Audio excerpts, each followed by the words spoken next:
and thank you for joining me in a new video. This time, let me share with you what I like the most and the least about the Xiaomi Redmi Note 14 Pro Plus 5G Global Edition. This is especially important if you're considering purchasing it. So as always, I must tell you not to buy the Xiaomi Redmi Note 14 Pro Plus 5G Global Edition without watching this video first.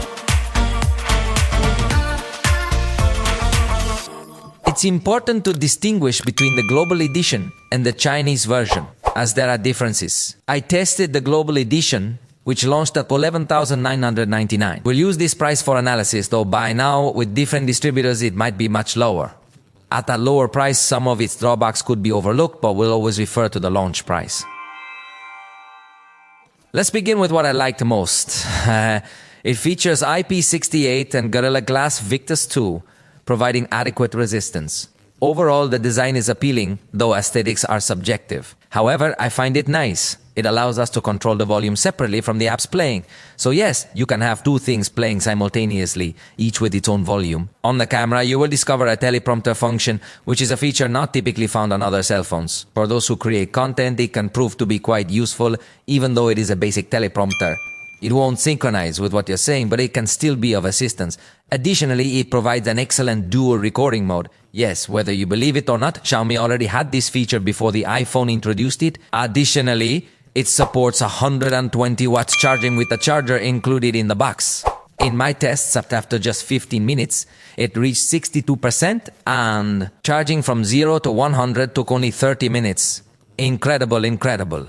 It also has infrared to work as a universal remote control, which is another highlight. Plus, it includes eSIM to add data plan services by scanning a QR code without needing a physical SIM card. That's also what I always like to highlight. Being a Xiaomi, it has a very broad ecosystem in terms of number of devices that you can connect to the My Home app. You can also connect home products from this same brand. But the interesting thing here is that Xiaomi has recently greatly improved its interconnectivity features between its devices.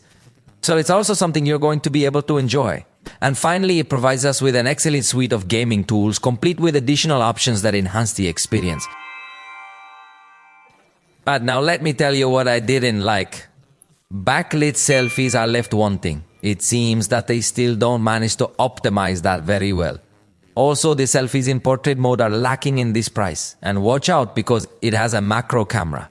Hey, that's insulting in this price range. Don't do that to us, Xiaomi. In any case, better not put that camera and invest that budget in something else, but don't do that to us. The ultra-wide camera also has a very low-quality lens. You see a lot of distortion and a lot of chromatic aberration, which for the price is not a nice thing. It is obvious that the zoom will remain to be seen by not having a telephoto camera. So the whole camera system is very basic. The ultra-wide camera cannot record in K, nor could it record in Full HD at 60 frames per second, so it offers very basic recording. The front camera is unable to record in 4K as well, so what exactly are we discussing here? At this price range, we definitely should expect more. The video zoom is quite basic, and it's obvious that it lacks a telephoto camera. The stabilization is yet to be evaluated, but for this price, we can be more demanding, especially at night. Additionally, the front camera will record in a very basic manner. Plus, we'll see ads in the user interface and system apps. I get it for Poco phones trying to cut costs, but for pricier Redmi products, don't add ads. If you charge more, offer a premium experience. However, in this particular context, I will keep emphasizing that within the Xiaomi range of devices, it is not advisable to purchase a Redmi if you already own a Poco device. The Poco offers a lower price and is much more competitive. The proximity sensor in these devices is virtual. This kind of sensor may have inconsistencies, as they do not operate at 100% with a bounce, but rather by the way sound reflects around your ear.